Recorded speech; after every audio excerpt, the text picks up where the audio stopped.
Hello বন্ধুরা, শিমুলের রান্নাঘরে তোমাদের সবাইকে স্বাগত জানাই। আমি আজকে পটল আলু কুচিয়ে ডিম দিয়ে গুজিয়া করব। পটল আলুটা কুচিয়ে ভালো করে ধুয়ে প্লেটে তুলে নিয়েছি, আর ওখানে বড় সাইজের একটা পেঁয়াজ নিয়েছি, আর দুটো কাঁচা লঙ্কা, আর দুটো ডিম নিয়েছি। গ্যাসটা অন করে দেবো, কড়াইটা বসিয়ে দেবো। গুজিয়ার মধ্যে আমি একটু পোস্ত দেবো, নুন হলুদটা পটল আলুতে মেখে নেবো।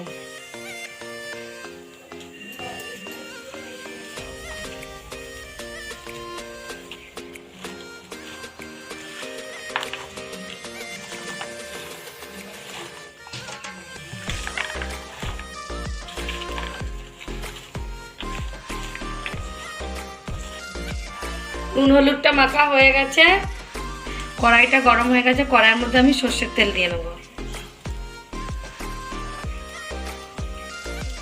তেলটা গরম হয়ে গেছে, আমি এবার আলু পটল কুচানোটা দিয়ে দেবো।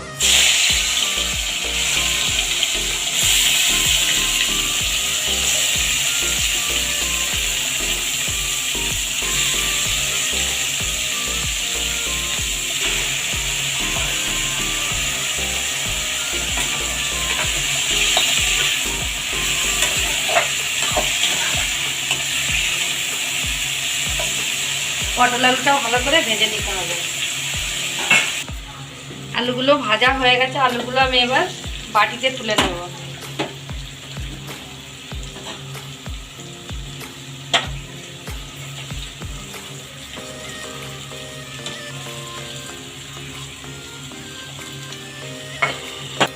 আলুটা তুলে নিয়েছি, আমি এর মধ্যে আরেকটুখানি তেল দিয়ে দেবো।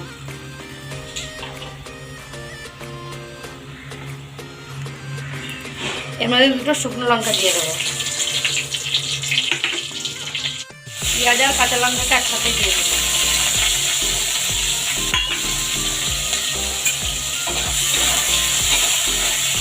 এর মধ্যে আমি পোস্ত দিয়ে দেবো।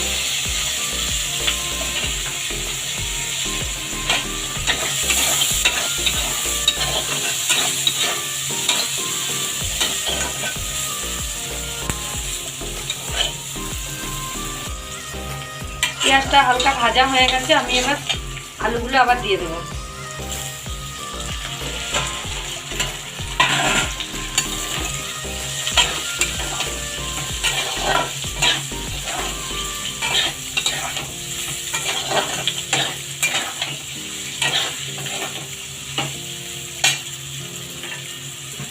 ডিম দুটো আমি বাটিতে ভেঙে নেব।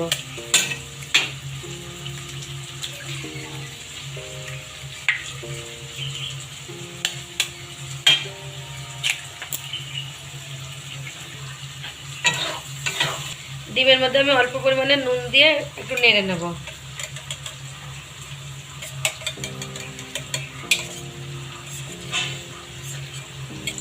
ডিমটা আমি এবার আলু পটলের মধ্যে দিয়ে দেবো।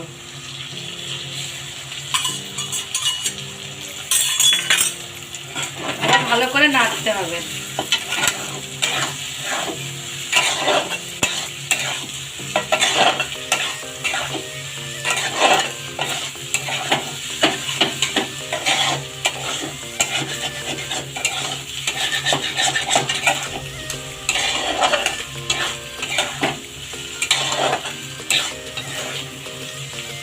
আর একটু ভাজা হলেই নামিয়ে দেবো। আমার আলু পটল দিয়ে ডিম দিয়ে গুজিয়াটা হয়ে গেছে, আমি এবার গ্যাসটা নিভিয়ে দেবো। আমার ডিম আলু পেঁয়াজের গুজিয়াটা হয়ে গেছে, আমি অন্য পাত্রে ঢেলে নিয়েছি। আমার নতুন নতুন রেসিপির ভিডিও দেখার জন্য, ভিডিও যদি ভালো লাগে তাহলে লাইক কমেন্ট শেয়ার করো, আর চ্যানেলটাকে সাবস্ক্রাইব করে দাও। আমি আবার একটা নতুন রেসিপির ভিডিও নিয়ে চলে আসবো তোমাদের সামনে।